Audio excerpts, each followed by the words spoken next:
Bem-vindos ao Que Nem Tu. Esse é o podcast de entrevistas do Diário do Nordeste. Você já sabe, toda quinta no YouTube e na sua plataforma preferida de podcast e também toda sexta na tela da TV Diário. E Karine, a convidada de hoje, ela tem que nos explicar primeiro qual foi o ritual que ela fez no Réveillon de 2022. Por quê? Porque 2022 eu acho que é um ano tão abençoado para essa convidada, porque ela foi mãe pela segunda vez, ela foi eleita vice-governadora e era a primeira vez que ela disputava um cargo eletivo.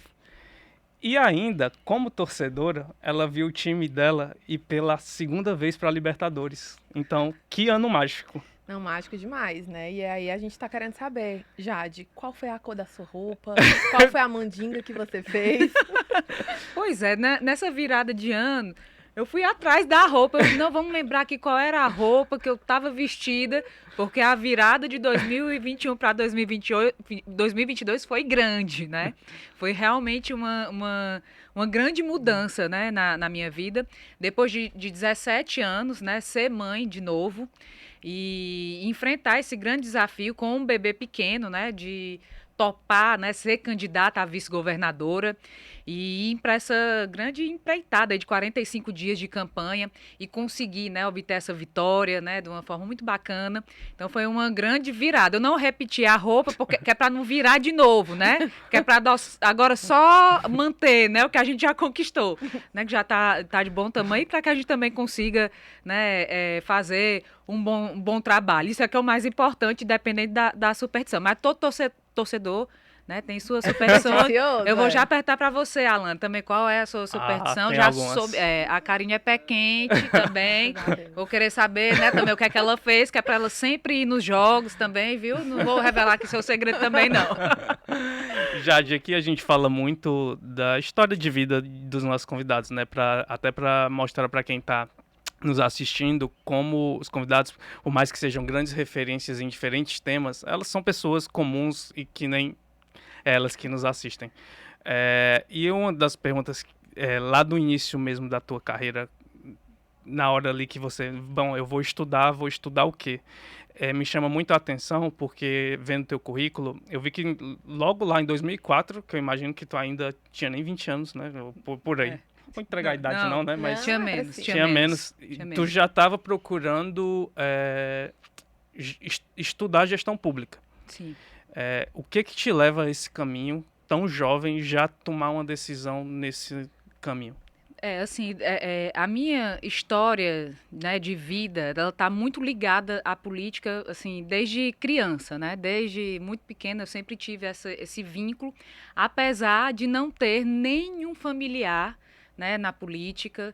Realmente sempre foi uma vocação muito pessoal. Eu gosto de contar uma história que lá naquela eleição ali, 89, né, eu pequenininha, né, eu tinha 4 anos na época, e aí o pessoal dizia, oh, que lourinha linda, como é teu nome? E eu dizia, meu nome é Enéas.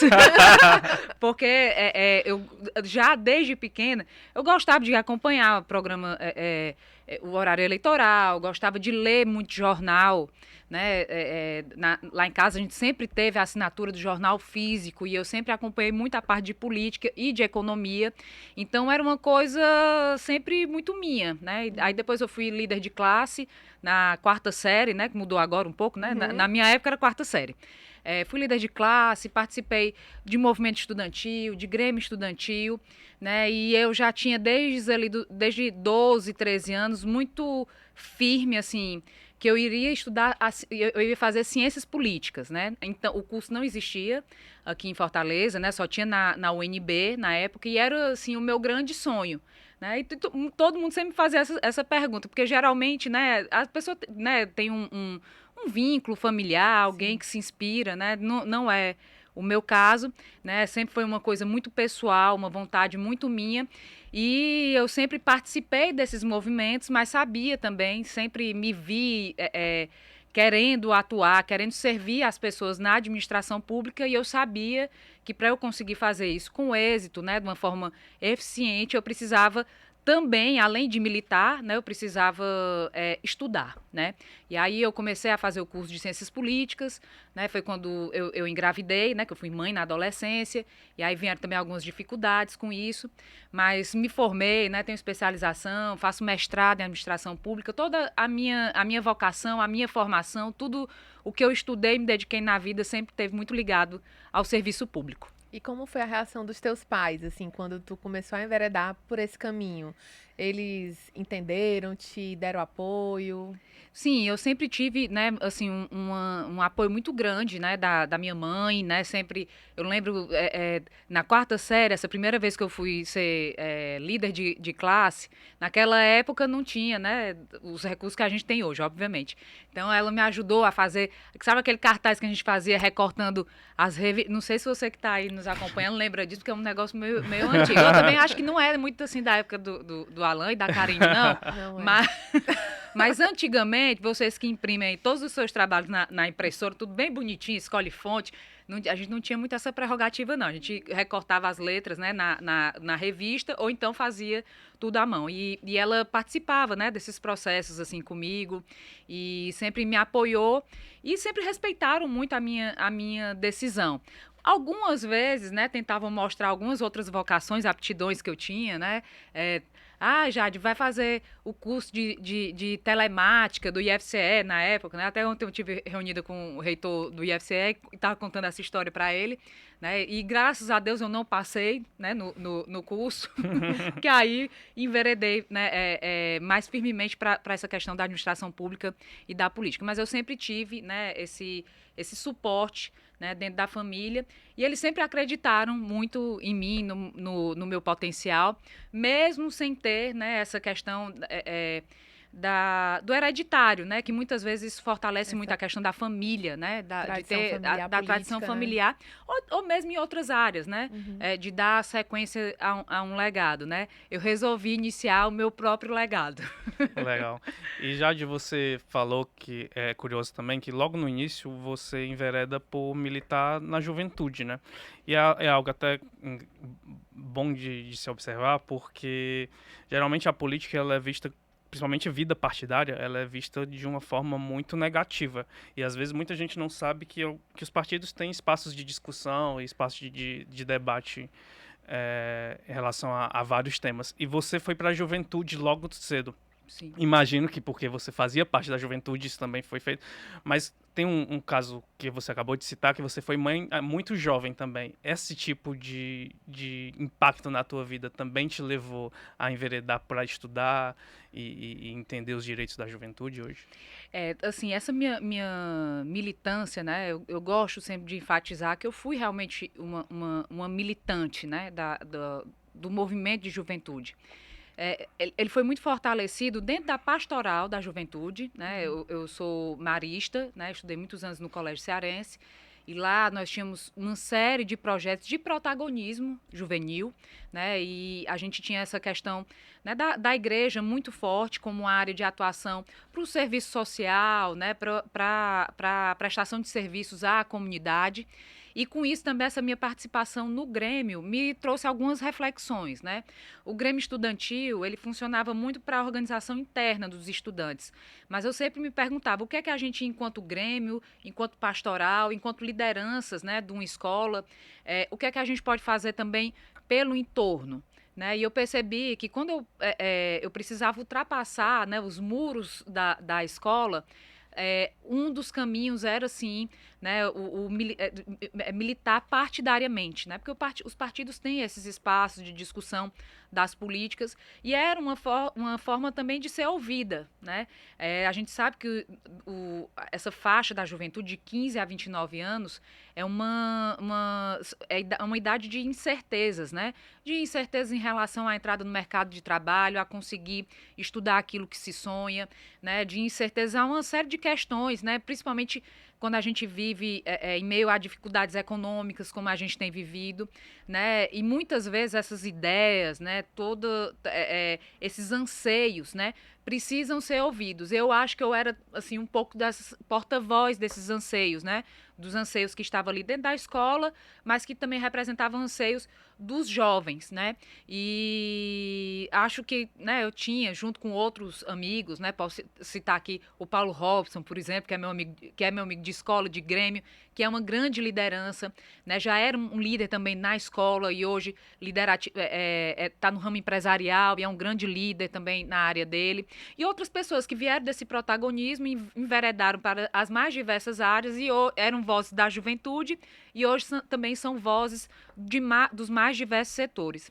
E em relação, né, essa questão da gravidez, eu acho que ela reforçou, né? Ela me dá muito, assim, muita força, né, quando eu falo, né, na política de mulheres, na política de juventude, porque eu fui mãe na adolescência, né? Eu tive uma gravidez que não foi planejada, que impactou, né, na minha vida.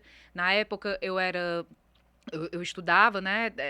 Estava no curso de Ciências Políticas, eu fazia Ciências Políticas na época, e eu estava no programa de iniciação à docência e também de iniciação à pesquisa. Então, o Igor, meu filho, um beijo, viu, Igor? Meu filho, o Iguinho, que é Igão, tem quase 2 metros, viu? Ele, assim, enorme. E todo mundo diz, já como é que tu chama ele de Iguinho? Eu digo, eu costumo, porque um dia desse ele era bem pequenininho, não cresce. E ele participou muito comigo, assim, da minha vida acadêmica, né?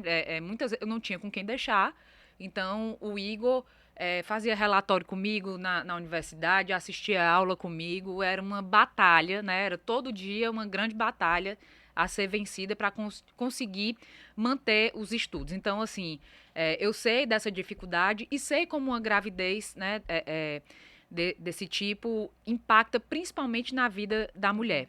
O pai do Igor me ajudou muito, né? Na época nós ficamos casados durante vários anos, né? Depois não deu certo, cada um seguiu o seu rumo, né? Mas assim, para a mulher impacta muito mais, né? A gente sabe que esse tipo de acontecimento ele tem muita força, né? Às vezes em mudar alguns percursos na vida da mulher. Então por isso também que é tão importante que a gente pense sim, né, políticas que são voltadas para as mulheres que passam por esse tipo de situação que eu passei e por tantas outras, né, que a gente conhece e sabe tem que lidar no dia a dia. Uhum. E como é que acontece a sua entrada para o PMDB, né, hoje MDB? Sim, na verdade eu fui filiada primeiro ao PT, né, eu fui assim, aos 16 anos eu pedi à minha mãe para me levar, né? Eu não militei muito partidariamente nesse momento. Depois, em 2010, eu fui ao MDB, fui para o MDB, na época PMDB, né?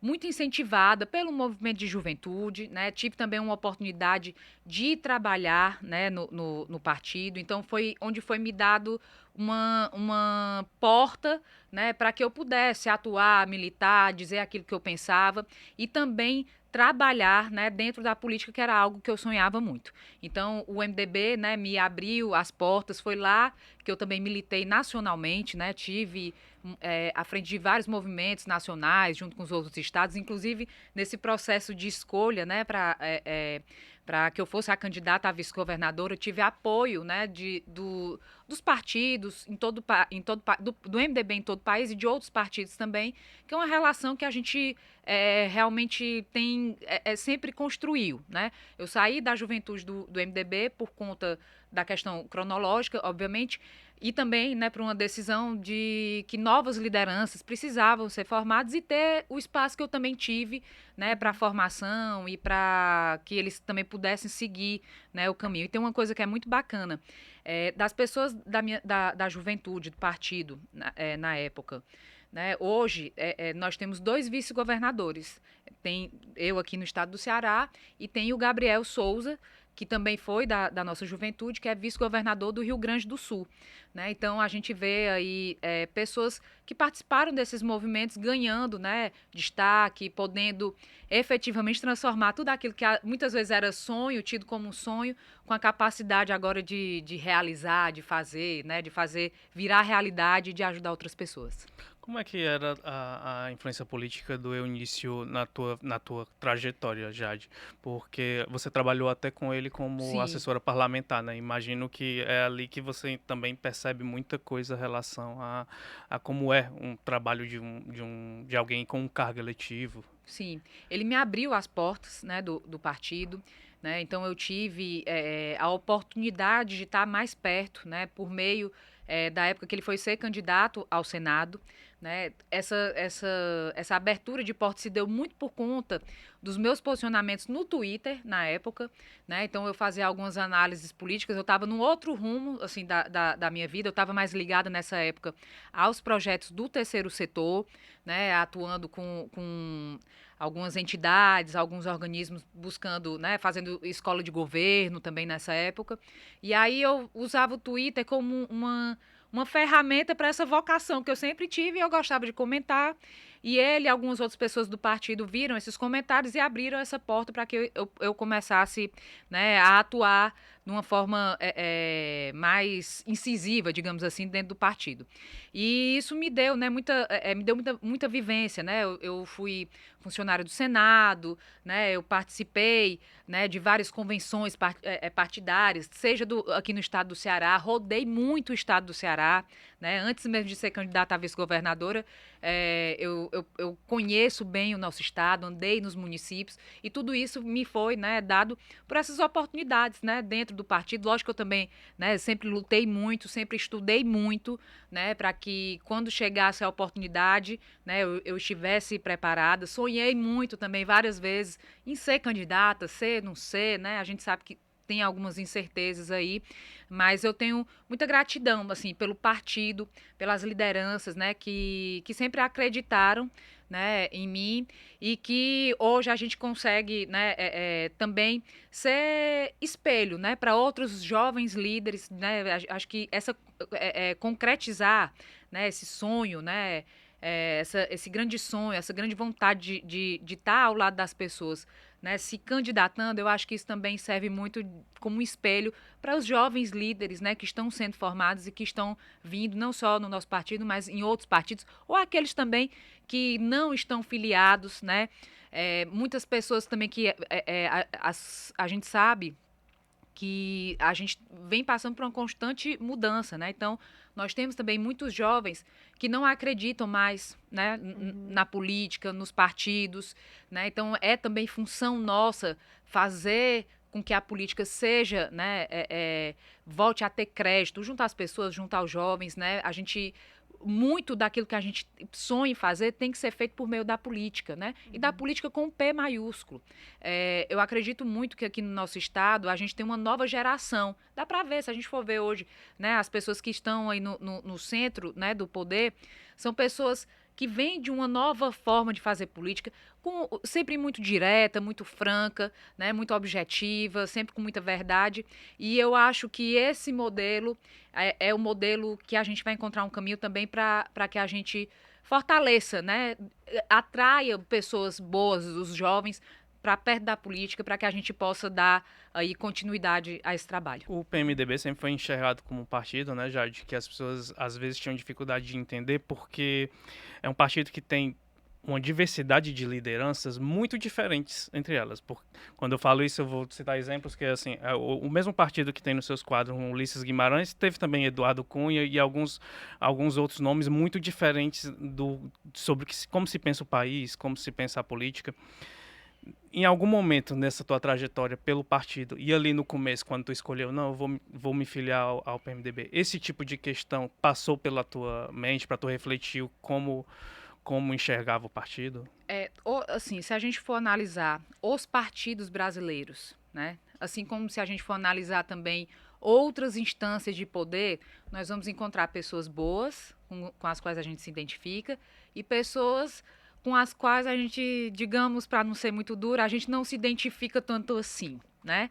Então, eu sempre tive um perfil de isenção, de criticar, né, de aquilo que eu acreditava que merecia ser criticado, mas sempre vi, né, o MDB como o partido da redemocratização, o partido de Ulisses. Eu era muito jovem, mas eu era muito fã, sempre fui muito fã do Ulisses Guimarães, né? Então, a gente também precisa se espelhar nessas lideranças. E ser também o agente de transformação, se você acha que tem algo que não é tão bom assim, ser o agente de transformação dentro do partido ou dentro de onde você estiver, né? Hoje o MDB tem várias novas lideranças que estão sendo criadas, como, por exemplo, a Tebet, né? A Simone foi candidata, né? Uma mulher, tem se colocado como das principais lideranças do país. Tenho certeza que ela, assim como eu, tem as suas críticas, né? A alguma forma como a política é feita, ou então a pessoas, a questões pontuais. Mas para a gente poder se candidatar, nós precisamos escolher uma posição, né? E é uma posição ideológica também, né? O MDB, ele tem essa divergência, mas é também um partido a minha corrente, de centro, né, de centro-esquerda, né, em que a gente busca realmente ser um ponto de equilíbrio, um ponto de diálogo entre os extremos, né? A gente tem sofrido muito, né, com essa questão do extremismo, em especial, como a gente viu aí nos últimos dias, com a extrema-direita, né? Então, em tudo na vida é muito necessário que a gente busque o equilíbrio, e eu acho que a minha opção partidária, ela se dá muito por isso, por ser um ponto de equilíbrio, um ponto de diálogo, né? Como é necessário a gente buscar a união, a paz, né? Buscar divergir, as pessoas sempre vão divergir, isso é natural, isso faz parte da democracia, e a gente sempre precisa ter pessoas com essa capacidade de diálogo, né, de intermediar, de mediar, né, para que a gente construa os consensos. E os partidos, né, têm essa função, e eu acredito que o movimento democrático brasileiro é um dos que tem, né, um grande poder de fazer essa intermediação entre as divergências. Você falou aí sobre o sonho, né, de se candidatar, e quando chegou esse convite, assim, como você lidou, né, com isso, e se em algum momento você teve medo, estava passando por um momento muito particular, que era a sua licença maternidade, né, com um bebê pequeno, como foi falar assim, não, eu vou para isso, de repente realizar um sonho, né? E vale lembrar, né, Karine, que assim, a primeira indicada para o cargo, ela desistiu após entender e temer as reações em relação às redes sociais. E eu imagino que, ou seja, além de ser um convite pesado, chegou para você já como outra pessoa já desistiu por causa de medo, né? Assim, Alan, Karine, tem uma coisa que eu posso afirmar. Eu não tenho medo. Não tenho medo dos desafios, sabe? Eu não tenho... lógico que a gente sempre tem que ter cautela nas nossas decisões, né? Mas eu não tenho medo de encarar o novo. E eu acho que a minha decisão, sabe? De ir com um neném na época de 5 meses, né? De tomar a decisão de dizer, eu aceito, né, esse convite.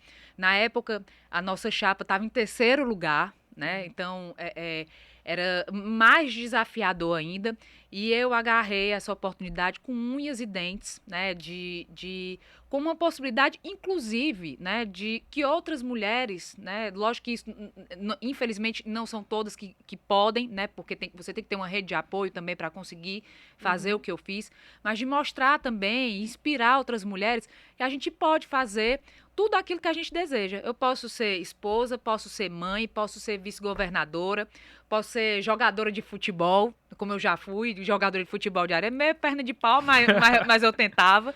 E tudo isso ao mesmo tempo, né? A gente não pode dizer, deixar que ninguém diga, né? Se você é mãe, nesse momento você está de licença maternidade, você não pode ser... Não, nós podemos sim. Nós podemos, desde que a gente se sinta à vontade, desde que a gente queira estar naquele local. Então, eu vi como uma grande oportunidade. Fui a única mulher candidata de todas as chapas majoritárias, né? Então, isso também tinha um peso muito grande, uma representatividade muito grande. Então, quando eu recebi esse convite, eu abracei com muito carinho, né, essa oportunidade. E muitas vezes, cadê o teu neném? Ficou com quem? Né? Sempre tem essa pergunta, né? Teu neném ficou com quem? Eu digo, tá em casa, tá com a minha rede de apoio, tá com o pai, né? O Marcelo me ajudou muito nisso, muito, assim, foi fenomenal, um super pai, né? Ele também foi muito presente para que eu conseguisse, né, fazer a campanha, né? Eu visitei quase 70 municípios em 45 dias, fiz mais de 30 agendas aqui em Fortaleza, fiz a agenda de imprensa. Então, ele foi fundamental também, né, para que eu conseguisse desempenhar essa função.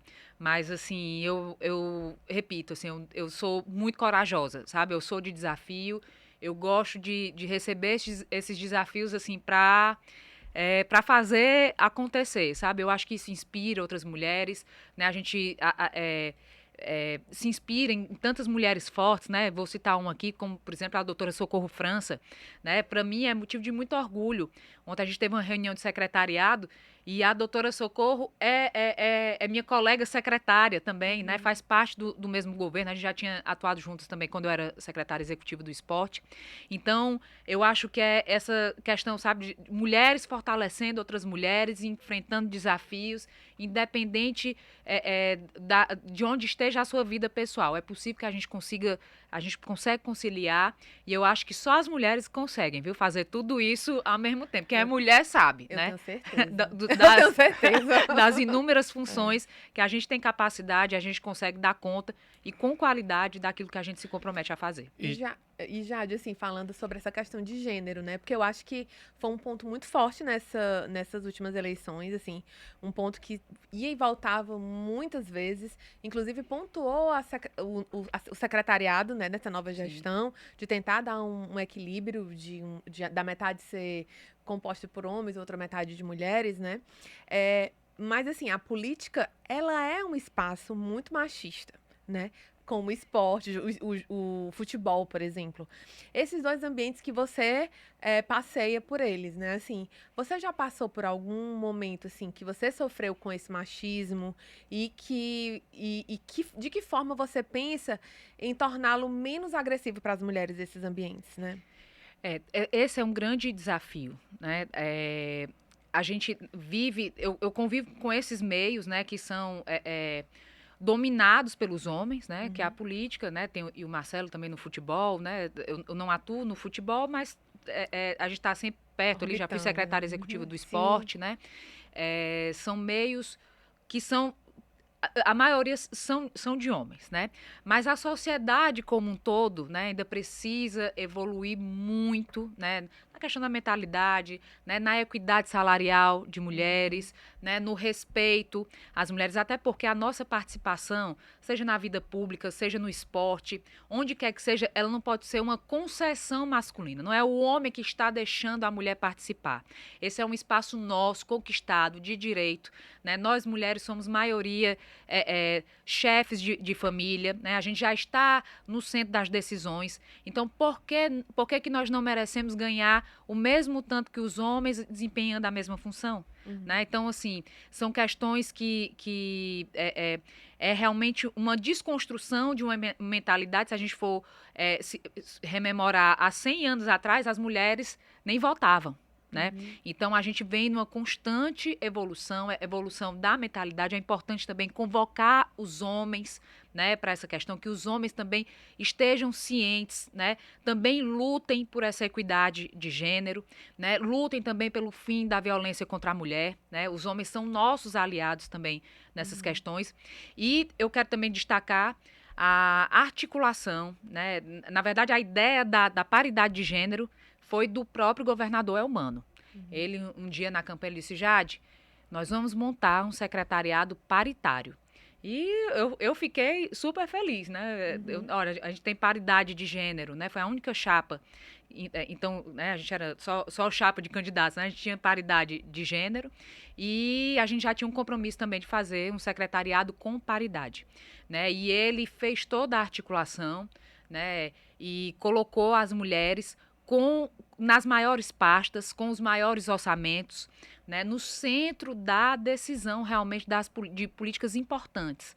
Né, e eu acho que isso é um gesto, né, aquela foto, né, de metade de homens, metade de mulheres ali na posse, aquilo é simbólico, né, e é inspiração também para os outros governos, né, para as empresas, né, para os mais diversos organismos aí, da necessidade, né, de que a gente tenha mais mulheres no centro das decisões. Nós já estamos nesse centro, mas nós precisamos ser reconhecidas, sermos ouvidas, termos os mesmos salários. É uma grande luta e, com certeza, toda essa questão vai perpassar também, né, pelo fato da gente ter, né, de eu ser uma vice-governadora mulher, logicamente, e também pela função que eu vou desempenhar como secretária das mulheres. Né, toda essa questão também vai fazer parte né, de uma forma muito contundente da nossa política. Isso que eu ia te perguntar, porque assim, você está também como secretária de políticas para mulheres, né? E aí você falou aí um pouco sobre feminicídio, falou sobre mercado de trabalho, né? Assim, esses são dois pontos que você está querendo apostar e como é que na prática, como é? Vamos tentar falar com setores do mercado de trabalho para criar um selo para que essas empresas que deem os salários iguais, sei lá, como é que isso na prática vai acontecer? Você já tem alguma coisa já pensada, alguma política mais estruturada, né? Só para ficar bem claro, né, para quem está nos acompanhando, né, eu, como vice-governadora, posso assumir somente a função, né, a função de secretária das mulheres. A secretaria ainda não existe de fato, ela é uma secretaria executiva dentro da proteção social. Então, o governador Elmano vai enviar uma mensagem, né, à Assembleia, agora na primeira semana de fevereiro, que vão ser criadas essas novas estruturas, né? Tem a Secretaria das Mulheres, importante também, Secretaria dos Povos Indígenas, né? Também é um marco histórico, né? E uma secretaria também que precisa de muito diálogo, também com a Secretaria das Mulheres, né? A Secretaria das Mulheres, na verdade, passa por todas as secretarias, né? Tem que ter uma grande articulação, né?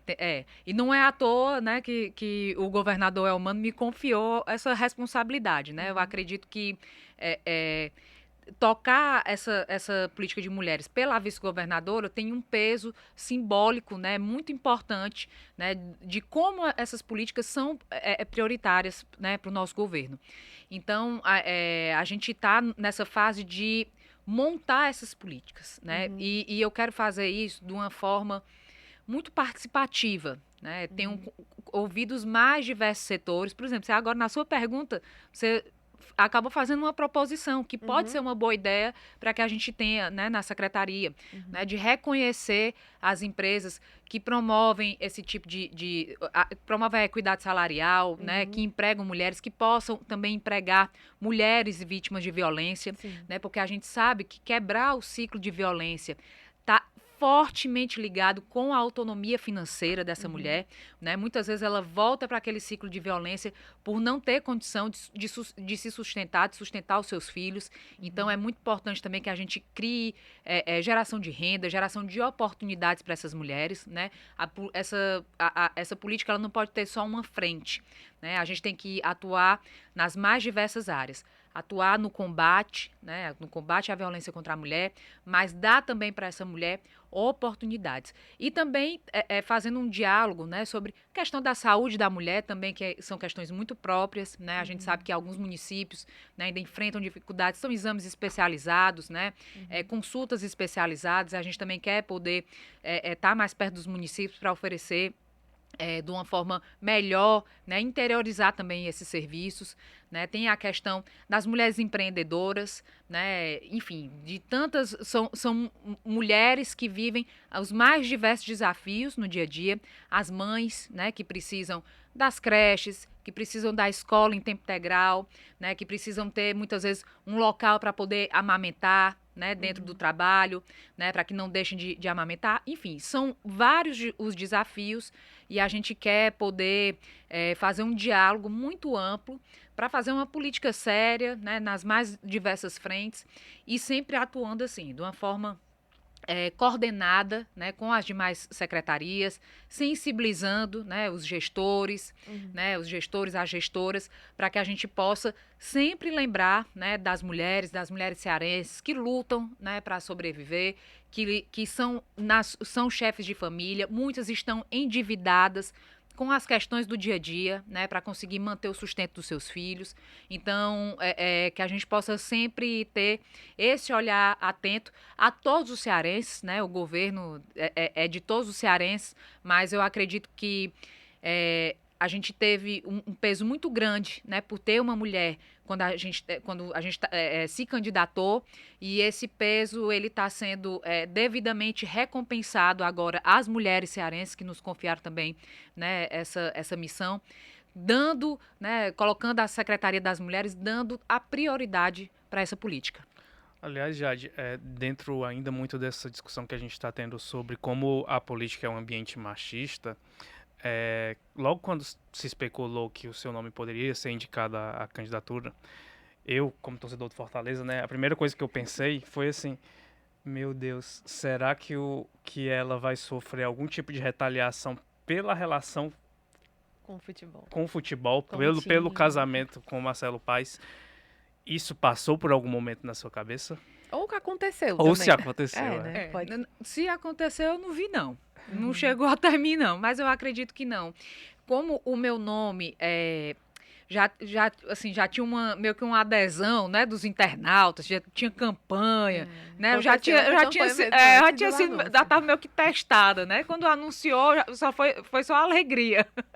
Assim, não, é lógico que durante o percurso, né, nós sabemos que muitas vezes, né, a gente sofreu, eu e Marcelo, alguns ataques, assim, mas coisas muito pontuais, né? A gente sabe que esse não é o sentimento da maioria das pessoas. As pessoas sabem, né? Eu respeito o Marcelo, eu conheci o Marcelo no futebol, então eu respeito toda a relação dele com os torcedores, né? Com toda a dedicação dele, 24 horas, viu? Tem dias que eu digo, meu Deus do céu, não sei como é que ele aguenta, mas ele aguenta, ele é muito dedicado ao Fortaleza, muito.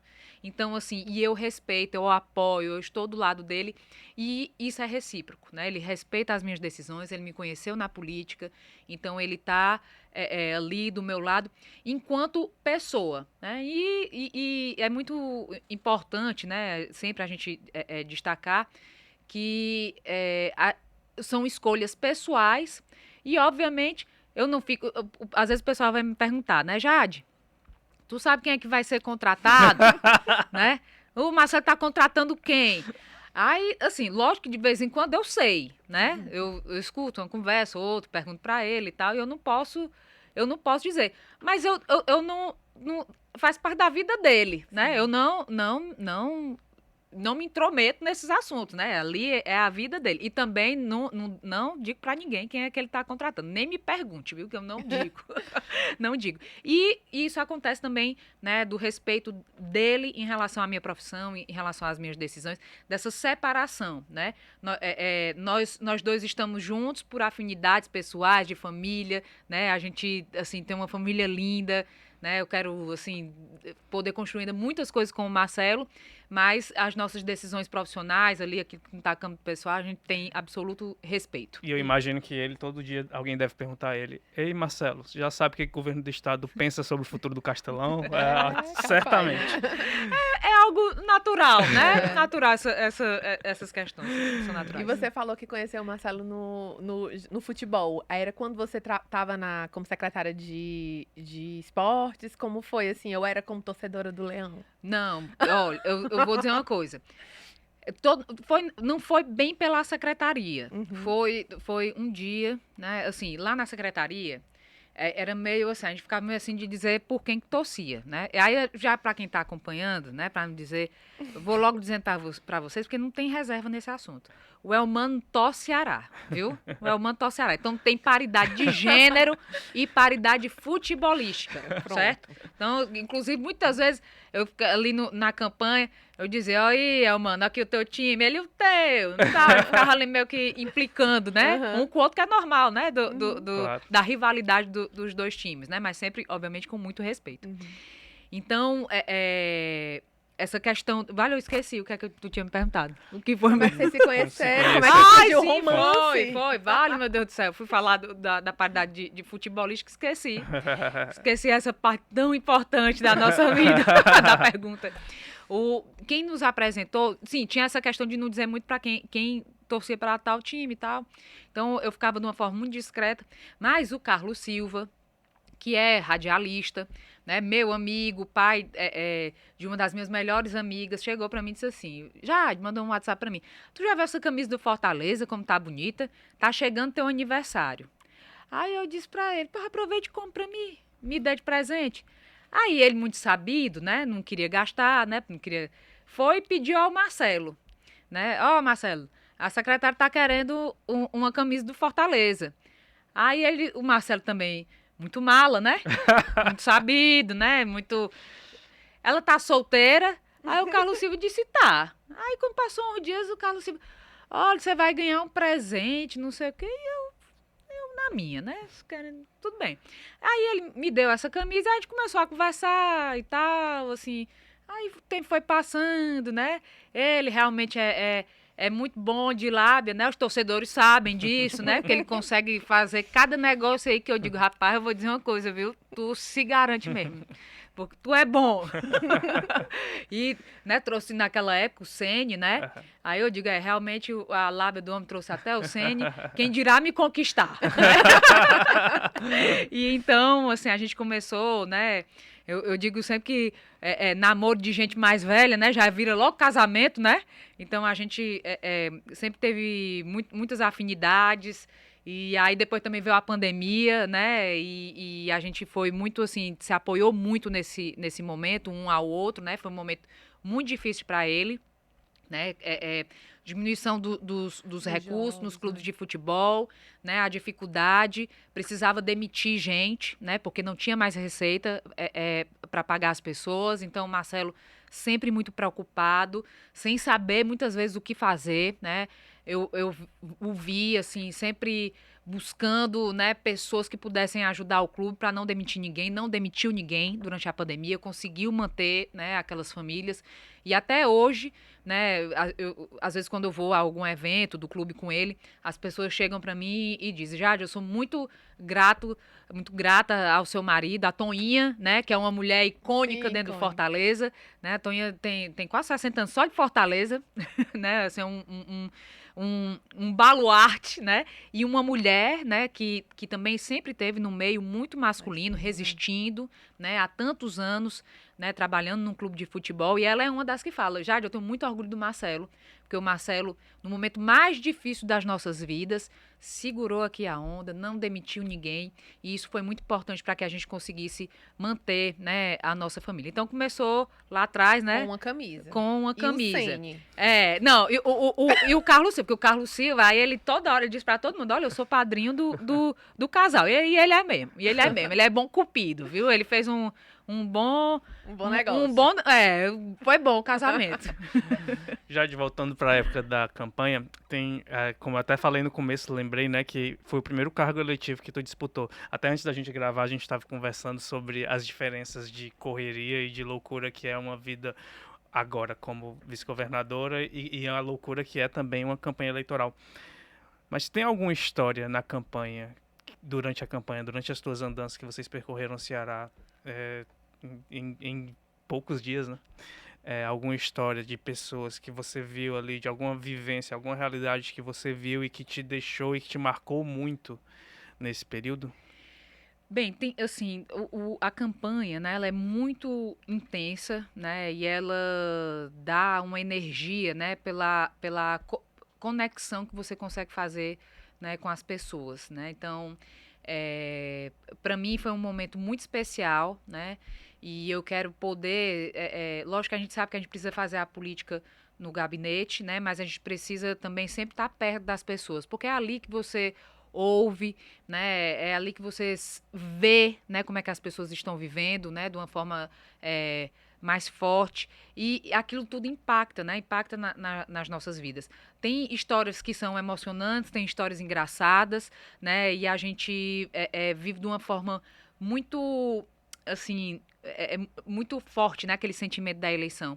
E algumas coisas assim que aconteceram, por exemplo, lá em Piquet Carneiro, eu estava a gente fez um comício, né, um encontro, em cima de um caminhão, e aí, essa tem uma história engraçada e uma história, assim, forte, né? A engraçada eu deixo para depois, né?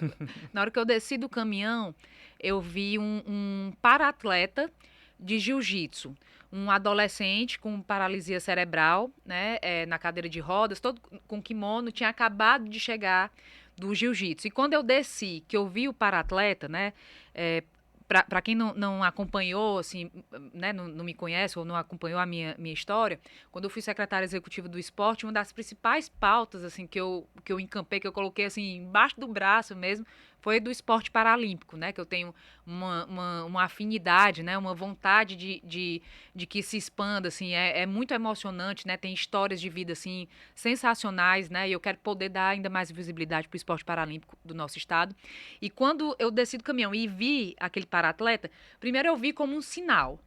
Assim, já estava chegando perto da eleição e eu vi como um sinal. Eu digo, meu Deus, a gente está em Piquet Carneiro e ele está aqui, ele estava assim passando com a mãe. Aí eu fui lá, conversei com a mãe e perguntei, né? Aí ela, não, ele pratica jiu-jitsu junto com os outros atletas de jiu-jitsu aqui. Aí eu fui, conversei com ele, né? Ele gesticulando, né? Assim, acenando, né? Concordando comigo. E foi uma coisa assim muito bacana, muito emocionante, porque é algo, né, que me toca, e eu vi realmente ali, vejo assim, como um sinal de Deus, sabe? Que a gente estava fazendo o que era correto, que a nossa campanha estava dialogando com as pessoas, foi muito bacana.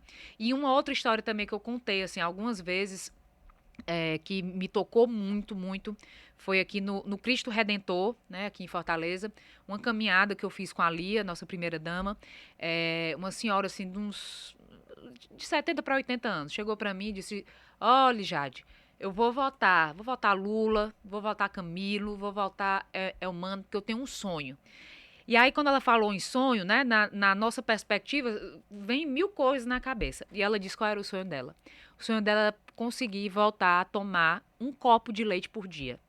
Então, assim, são histórias reais, né? Nós sabemos que as pessoas têm vivido, né, uma série de dificuldades, mas ter isso, né, assim, verbalizado, isso reforça, né, o nosso sentimento do comprometimento com as pessoas, em especial com as pessoas que mais precisam, né? Ontem, lá na reunião de secretariado, eu fiz uma fala nesse sentido, né, que a gente nunca esqueça o porquê que a gente chegou, né, num determinado cargo, ou tem uma determinada missão. É sempre para fazer o bem, é sempre para olhar as pessoas. Eu e o Marcelo, a gente repete todo dia uma frase lá em casa, que é chegue no topo não para ser visto, né, mas para poder ver as pessoas. E o Marcelo também, né, tem um grande trabalho assim, de sempre tentar fazer o melhor pelas pessoas. Eu acho que esse é o grande diferencial que a gente pode realmente promover na vida das pessoas, e tem uma série de histórias assim muito marcantes, né, que reforçam esse nosso compromisso de ter esse olhar atento, em especial para os que mais precisam. E acaba que você tem um rosto, né? Assim, você é o povo cearense, mas você visualiza aquela senhora, o povo tem um rosto, né? E necessidades muito urgentes e muito concretas, né? Assim, de você precisar tomar um sonho de tomar um leite, né? Assim, e das pautas que vocês pontuaram muito é essa questão da segurança alimentar, né? Assim, de quanto Sim. vai ser prioritário também na gestão essa luta para diminuir essa insegurança alimentar, para que as pessoas tenham o que comer, né, em casa. Sim, essa é uma das políticas prioritárias, né, do nosso governo. A gente sabe que, infelizmente, mais de 30 milhões de brasileiros estão passando fome, né? Então é urgente que essa política seja executada. É importante destacar também que a política aqui do estado do Ceará, do Mais Infância, né, inclusive que foi iniciado no governo do Camilo Santana, por iniciativa da então primeira-dama, a Onélia, né, uma pessoa que tem um olhar muito atento para as nossas crianças. Ela criou o Mais Infância, que atende hoje 150 mil crianças, né, garantindo essa segurança alimentar. Esse programa e a forma como foram buscadas essas crianças tem sido referência nacional, né? É uma das referências para o governo Lula, para que possa se replicar também essa experiência em outros estados, né? Para que a gente possa ter essa segurança alimentar. Então, assim, primeiro destacar que muito já foi feito, né? Mas a gente sabe que ainda existem muitos desafios, e a gente quer realmente ter como prioridade. A gente não pode falar em nenhuma outra política quando se tem gente passando fome, né? Então, esse realmente é um dos desafios mais fortes, né? E uma das nossas prioridades, principalmente nesses 100 primeiros dias, nos 100 primeiros dias de governo. Ainda durante a campanha, você escolheu abraçar o direito à defesa das mulheres, né? E essa luta é algo que você tem pontuado muito sempre em entrevistas que você dá e nas ações no dia a dia, nas conversas que você está tendo nesses primeiros dias de governo. é algo que foi conversado e alinhado lá atrás, quando você é chamado e vocês entendem o que é o projeto que precisava ser pensado para o Ceará? Olha, eu vou ser muito honesta com vocês. Não foi. Assim, quando eu fui convidada, né, eu fui encontrar um grupo da comunicação para perguntar, assim, tem algo, assim, tem algum norte? E eles me disseram uma coisa que é o que eu já faço no meu dia a dia, né? Seja você. Você só precisa ser você. E pronto, eu entendi esse recado, né? Tinha uma pessoa que trabalha comigo que ficava dizendo, já tu tem que cortar esse cabelo. Esse teu cabelo tá muito grande. Eu digo, rapaz, não vou cortar. Não vou cortar. Deixa eu ir pra campanha do jeito que eu sou. As pessoas têm que me conhecer. Assim, esse é meu jeito. Eu falo desse jeito aqui, mexendo a mão. Eu tô falando sério e daqui a pouco tô brincando. Eu sou muito expansiva, eu sou muito franca, né? Eu amo conversar, amo receber as pessoas. É o meu jeito, né? Então, por mais né, às vezes as pessoas pensam, não, tem... A estratégia era sentir as pessoas, né? Sentir o povo, era tocar o coração das pessoas. Então, e isso aconteceu de uma forma natural, né? Eu comecei a perceber, assim, que as pessoas, as mulheres, se identificavam comigo simplesmente pelo fato de eu ser mulher, da nossa chapa ter uma mulher, né? E isso era muito forte. Em alguns atos de campanha, né? Assim, os primeiros 15 dias eu fiz campanha junto com Elmano e com Camilo. Quando foi depois do 15º dia, eu fui sozinha. E aí me veio aquele medo, né? Eu digo, meu Deus do céu, eu vou sozinha fazer campanha, eu vou para um município do interior, a maioria absoluta, assim, das pessoas não me conhece, não vai dar ninguém. Ninguém vai, quem é que vai? Não vão. Aí eu morrendo de medo, eu digo, meu Deus do céu, mas vamos lá. Aí eu tive medo. Eu tive medo, porque é muito ruim, né? A pessoa chegasse lá, não, você não. Cadê o Elmano? Cadê o Elmano? Não é você não, cadê o Elmano? Mas não foi assim. Ao contrário, todos os eventos que a gente fez, assim, que eu fui sozinha para os municípios, eu fui muito bem recebida, em especial pelas mulheres, sabe? Eu senti muito que tinha essa identidade. Então, essa questão das mulheres não foi, sabe, assim, você tem que falar sobre isso. Não, foi algo natural, né, que surgiu ali. Acho que o contexto também, né, da Isolda também favoreceu muito, né, essa pauta. E é uma política, né? Eu também já militava dentro dessa questão das mulheres, então houve essa sinergia, né? As mulheres estão querendo se sentir representadas, né?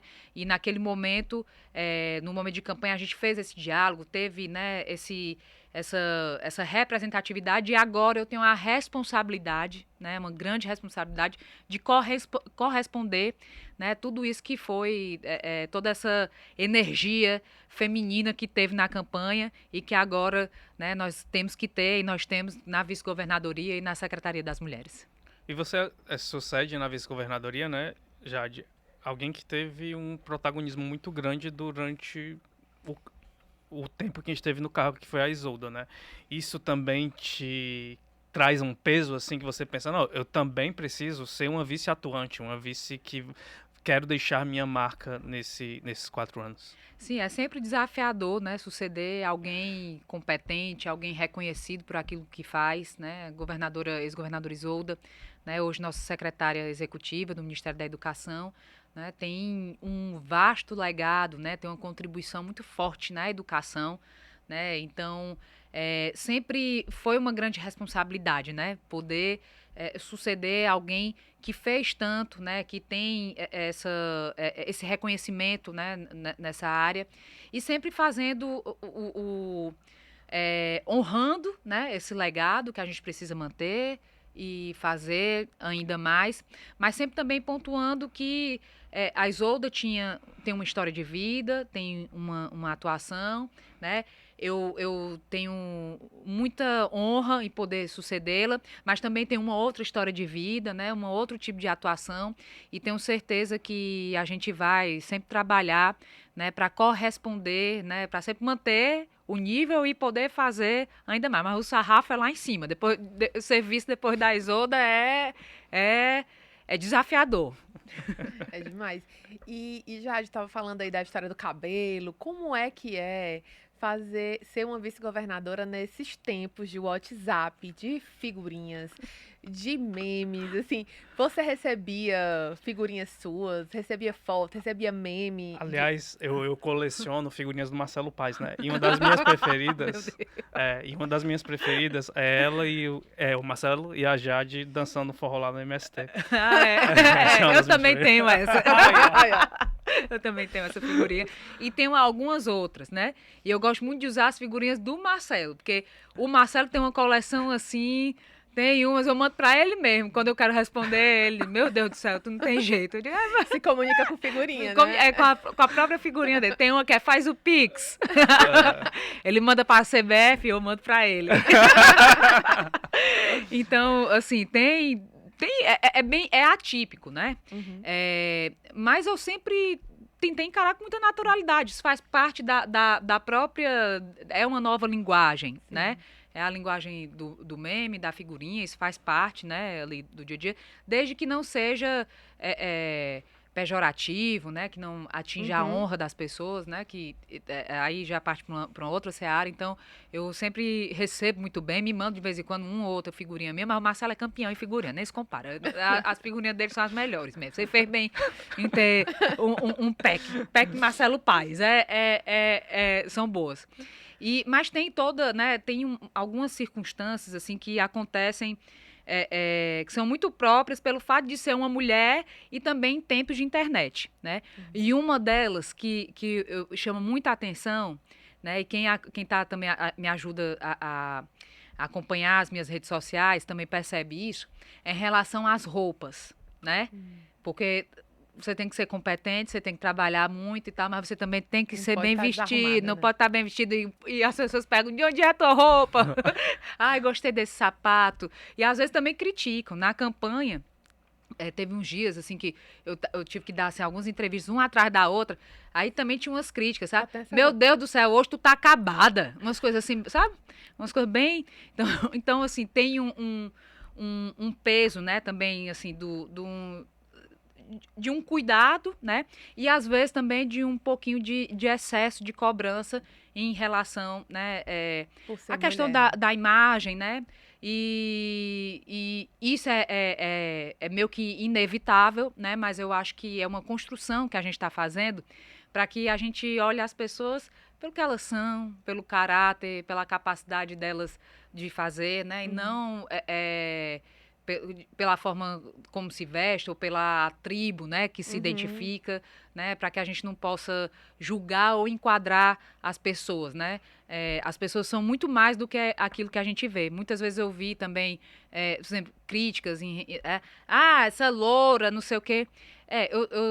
Eu sou filha de uma negra, eu tenho irmãos negros, né? Então, assim, às vezes a gente está vendo a pessoa, patricinha, não, nunca tive vida fácil, ao contrário, sempre passei muitas dificuldades, inclusive financeiras, né, durante a minha adolescência, durante a minha vida, né? Então, assim, peguei muito ônibus, né, para ir para o colégio, e como outros que pegaram, eu também levei muito banho do ônibus quando passava na poça em dia de chuva, aquele que molha você todinha, assim, que você fica assim, praticamente, meu Deus do céu, como é que eu vou pro colégio? Então, assim, que a gente possa sempre ver cada ser humano, né, de uma forma mais integral, né, e não julgar pela aparência. Eu acho que isso é um exercício que a gente tem que fazer.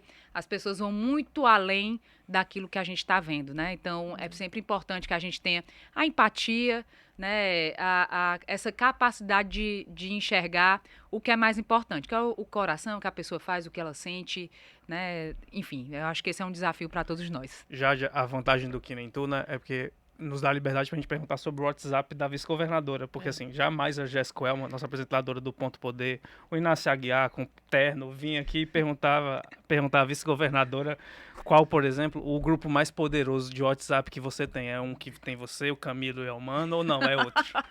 Aquele que você não queria deixar de jeito nenhum que as pessoas lessem. Pode ser que seja das amigas. Dos amigos, talvez seja o mais perigoso. Não, olha, eu vou dizer uma coisa. Eu não tenho mais. Esses dias eu não consigo mais acompanhar. Tô mais conseguindo Nem ler acompanhar mais o WhatsApp, né? Não tô. Eu tô em débito com as minhas amigas, com a família, com o pessoal da política. Não tô conseguindo, não tô dando conta, porque ou eu recebo as pessoas, faço as reuniões, ou eu vou responder os grupos de WhatsApp. Não tá dando. Tá tudo no silencioso e arquivado, né? Quando a gente tiver uma folguinha, eu vou lá, né, dar uma olhada. Mas, sem dúvidas, eu acho que o que ninguém pode ler é o grupo de amigas, né? Que nós vai, né? Que são, né? Falar mal do povo, né? Não, tô falando. Tudo gente do bem, tudo Do santinha. bem, Só fala não. bem das coisas. Mas eu já ouvi alguém falando que quem não fala de alguém, essa pessoa tem um problema de caráter. Porque você tem que Natural, falar. natural. Isso Sempre você tem que criticar alguém. Não é possível. Uma fofoca assim. uma fofoquinha e tal. Então não é o Ceará 3 vezes mais forte, o grupo, né? A gente achava o grupo Ceará 3 vezes Vezes mais mais forte. Aí forte, tem né? lá a Jade, o Elmano Jade, e o Elmano e Camilo. Camila. Aí o Elmano mandando figurinha do Marcelo Paes pra Jade. Ele também. Se eu não tô com tempo pra olhar meu WhatsApp, imagine o governador. Meu Deus do céu. Eu às vezes fico imaginando. Muitas vezes eu penso, né? Vou relatar alguma coisa, mandar alguma coisa pro Elmano. Aí quando eu penso, eu digo, ninguém quer saber de uma coisa. Eu não vou mandar, não. Porque já é tanta coisa. Não, deixa ele, né? Deixa ele. É coisa demais. É difícil, viu, de dar conta. Aí eu acho que os grupos estão tudo parados. No meu celular, no dele, no do Camilo, então imagine. Lá no Ministério. Imagino, Tá todo mundo. Procura. Tá. Pensando que tá indo pro BBB. É verdade, boa. Aí eu tô aqui e nem vou. Jade, a gente tá chegando perto do fim do programa. Eu pensei que tu ia perguntar sobre se ela não tá falando no WhatsApp, ela não vai reclamar do vá no Twitter. Ah, é verdade. É porque eu tava brincando com a Carinha, né? Que era outra coisa engraçada. Que a Jade, às vezes, quando o VAR era muito rigoroso com Fortaleza, né? E até questionável, a Jade reclamava lá. Criticava, xingava. Não pode. Aí eu fico Xingava, não. Falar de uma forma educada. Aí eu fico contestando as arbitrariedades, né? Do VAR. Que, inclusive, essa é uma questão. Viu, Alan, me desculpe interromper você, mas eu gosto, assim, agora, lógico, né, que o fato de estar exercendo, né, de estar como vice-governadora me limita em relação, né, não vou entrar em algumas polêmicas, né, isso é normal. Mas eu gosto sempre me posicionava, porque, ao meu ver, né, essas incoerências, muitas vezes elas refletem as desigualdades regionais. Sabe? E não é só contra o Fortaleza, né, que é o time que eu torço, né? Isso aconteceu contra o time do Ceará, isso aconteceu contra outros times nordestinos, né? E a gente cobrar justiça, né, nos critérios do futebol, quando a gente também está cobrando justiça em relação aos outros parâmetros, em relação à nossa política, né? A gente nunca teve uma grande política de desenvolvimento regional que considerasse as diferenças da nossa região. Então, eu vejo, assim, quando a gente fala, né, dessa questão da arbitragem, é um posicionamento também político, porque eu acredito muito também que isso se dá por conta das diferenças regionais, por conta do preconceito que ainda existe. Nós temos ainda aí muitos degraus, né, para caminhar, e eu me solidarizo, lógico, com o meu time, né, pelo amor de Deus, né, vai começar aí de novo o Campeonato Brasileiro, espero que não tenha, né, não aconteça esses erros, e não é só com Fortaleza, não, é com os nossos times, né, em especial com os times do Nordeste que, convenhamos, né, já sofreram muito, né, com erros de arbitragem. Jade, mas antes de a gente encerrar o programa, eu queria muito que você passasse uma mensagem para quem nos assiste, assim, a gente está no início de 2023, né?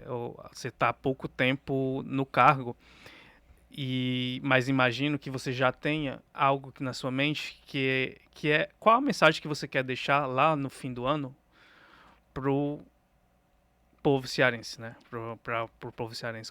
Qual é a marca que Jade Romero quer deixar ao fim de 2023 para que as pessoas reconheçam o que você fez nesse primeiro ano de governo? Bem, primeiro, eu quero desejar a todo mundo que nos acompanhou, né, agradecer, né, por ter nos acompanhado. Espero que tenha sido, né, uma conversa para que as pessoas me conheçam um pouco mais, né. Esse é o meu jeito, né, no dia a dia também. Então, eu quero poder sempre estar muito perto, né, das pessoas, sempre ter essa capacidade de ouvir. Hoje é dia 11 de janeiro, né? É porque. Não, No 12. momento que a gente É grava 12. é 12 de janeiro. Ah, é 12. 12. É. Ó, pra você ver, viu? É por causa da correria. Mas parece assim, da intensidade do que a gente viveu, parece assim que já se passaram uns meses, né? Mas ainda está em tempo de desejar, né, a todo o povo cearense, a quem nos acompanha, né, um ano de muita saúde, de muita prosperidade, de paz, né, de união, que nós saibamos, né, sempre exaltar aquilo que nos une, não aquilo que nos separa, né? O nosso país, o nosso estado quer ter essa tranquilidade, né? A união, a paz, para que a gente possa viver, né, de uma forma tranquila com as nossas famílias, né? Que essas questões da divergência política, elas são importantes, elas são da democracia, mas que a gente não siga para os extremos, né? Porque a gente tenha sempre esse equilíbrio na discussão. Então, desejar um feliz ano novo a todo mundo que nos acompanha e dizer que, assim, da minha parte, né, eu quero poder, durante esse ano, manter um diálogo sempre muito aberto com as pessoas, com os movimentos, com o setor produtivo, com a imprensa, né? É muito importante que a gente tenha essa capacidade de falar, de comunicar e também de ouvir as demandas, né, para fazer um grande governo. Então, eu quero chegar lá no final do ano com uma política pública, né, para as mulheres muito forte, nas mais diversas áreas, né? A gente sabe que muitas vezes os resultados eles vêm com o tempo, né? Não são os resultados não são colhidos na mesma hora, né? A gente não planta, rega, cresce, colhe o fruto tudo no mesmo dia.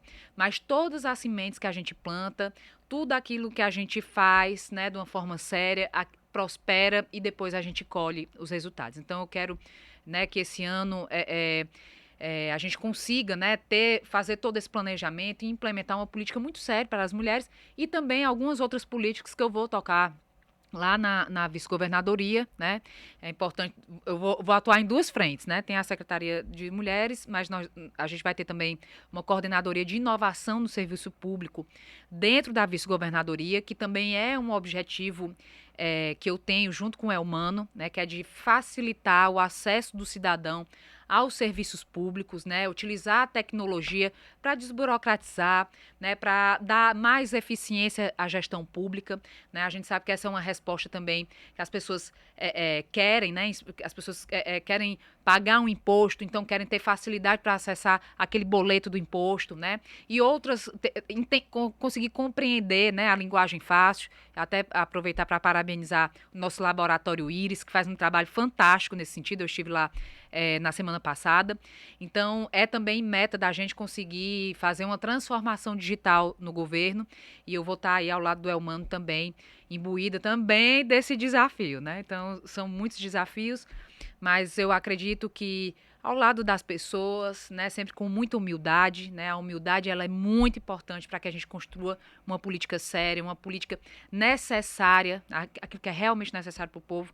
Tenho certeza que daqui para o final do ano nós vamos conseguir aí avançar e a nossa meta, obviamente, é conseguir manter aquilo que a gente já conquistou, fazer muito mais aí nos próximos 4 anos. Ai, que bom. Agradecer, né, Jade, assim, a presença. Sei que tá uma loucura a sua vida, muito trabalho, muitos desafios. E você tirou esse tempinho para vir falar com a gente. Eu acho que é muito importante porque o Que Nem Tu, ele tem essa cara de mostrar que as pessoas estão mais próximas, né? Então, assim, a gente falou muito no início sobre essa aproximação das pessoas com a política, essa necessidade de acreditar de novo, né? E eu acho que perpassa por você se reconhecer. Então, assim, que bom que você veio e a gente fica muito feliz e deseja muita sorte, que dê tudo certo. A gente está torcendo, né, que todas essas ações, elas aconteçam e que o Ceará seja bem feliz, o povo cearense seja com saúde, com comida no prato, com educação, sempre muito boa e que a gente possa sempre olhar para os outros e ver a felicidade, né? Isso que a gente deseja. Obrigada. Com certeza. E Obrigada. a você que nos acompanha, muito obrigado por acompanhar mais uma vez. Sabe que toda semana tem aqui um nordestino que nem tu compartilhando histórias, opiniões, curiosidades. Próxima semana tem mais, viu? A Jade já avisou que vai avisar o Eumano que é pra ele vir também. Na próxima, quem sabe. Tchau, gente. Tchau.